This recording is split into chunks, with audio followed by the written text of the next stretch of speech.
Well, hello everyone. Here is a quick tutorial on how to use Jefferson Lab, which is a really nice and neat tool when we are preparing for SOLs, and actually any SOL, but I'm going to do this for geometry specifically, but this works for Algebra 1, history, everything else. So first thing you have to do is go to Jefferson Lab, and you can just search for it. So I'm just going to put this in, and you'll see Jefferson Lab SOL come up. And this is what you need: education.jlab.org SOL quiz. So you just click on that, and there you go, the Virginia State Standards of Learning. Now, depending on what you're taking, whether it's science, whether it's technology, math, in this case, I'm going to click on geometry. All right, so if you're in my geometry class, you would click on that. If you are in my Algebra 1 class, you would click on that. And if you're in my Algebra 1 geometry class, I'll tell you which one to do. So for example, I think this Monday, my Algebra 1 geometry class is going to be clicking on the Algebra 1. So, but we're going to stick on geometry for this time.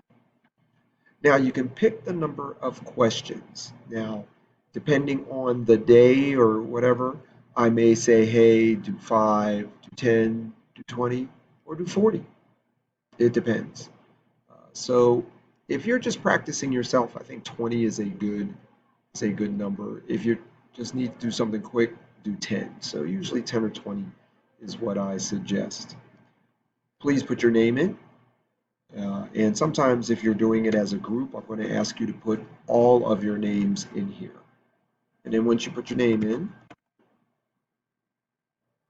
all right, then you go, I'm ready, let's start. You just start answering the questions.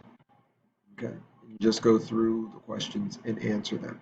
When you do get to the end, there will be an opportunity to put in your email address. Please put in your email address. If you are a group, okay, if you're a group, then I want the supervisor to put in their email address. Okay, I think you have to put in yours and you have to put in mine. Okay, mine is just use an easy one, kmcglotton at fcps1.org. So I'm going to type it here. I'm not going to return it, so it would be kmcglotton at fcps1.org. That's what you would type in for the email to send it to. Now, you're going to really need to send that. There are certain times you will not get credit if you do not send it to me. All right, so make sure you do that. If you have any challenges, send me an email or text me if you have that. All right, that's it. Enjoy your SOL practicing.